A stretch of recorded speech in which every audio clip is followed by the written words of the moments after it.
So stress and coping, but I'm interested in it from the perspective of you and your profession. Is social work a stressful job? Yes, I think it's very stressful. Yeah, and it's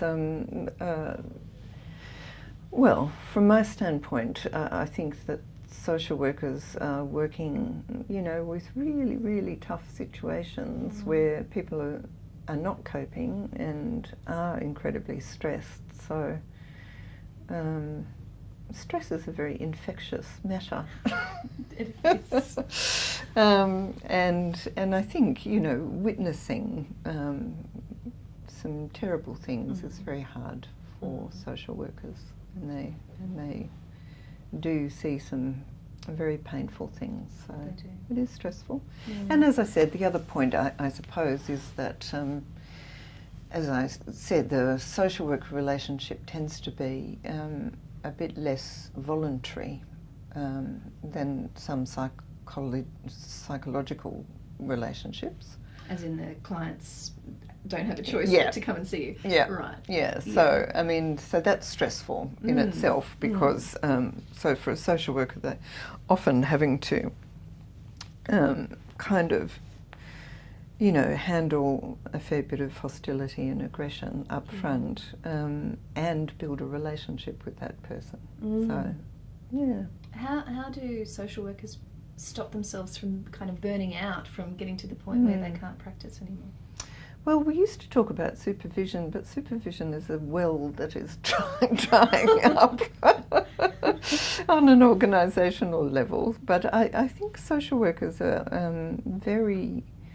once again, very skilled, and do some work that they don't even realise they're doing in terms of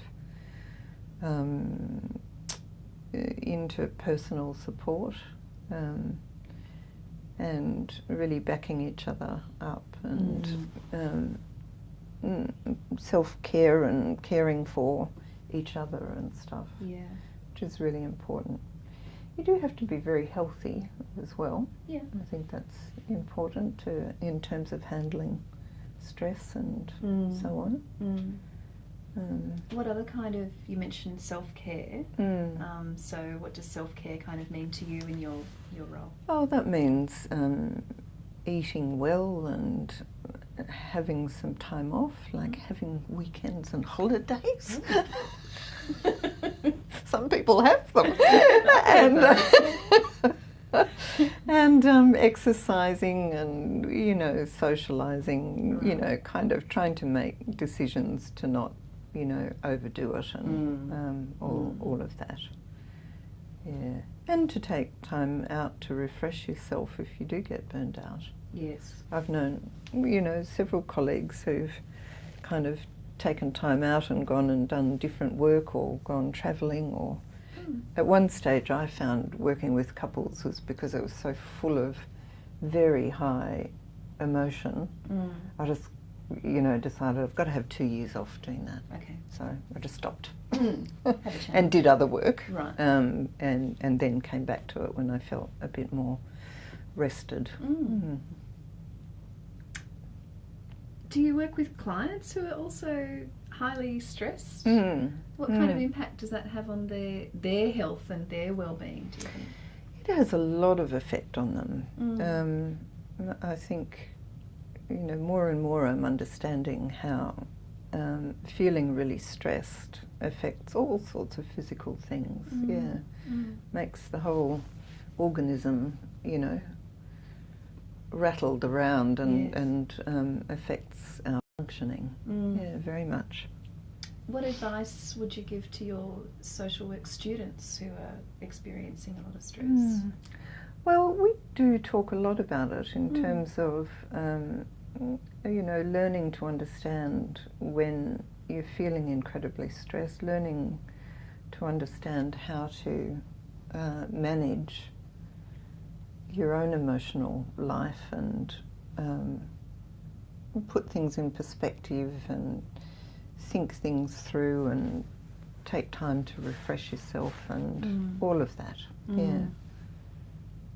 And how important is social support for maintaining good health for your clients? I think for most people that's very important. You know, there are people who actually manage their well-being best if they withdraw a bit from other people, but most human beings really need not to be isolated. So yeah, having a sort of network of supportive people around is one of those hallmarks of well-being, isn't it? Yes. Yeah, there's more research going on around social support and its importance, especially for psychological disorders now. Yes, and people with psychological disorders often end up isolated. Oh, very much. Yeah. And that compounds everything.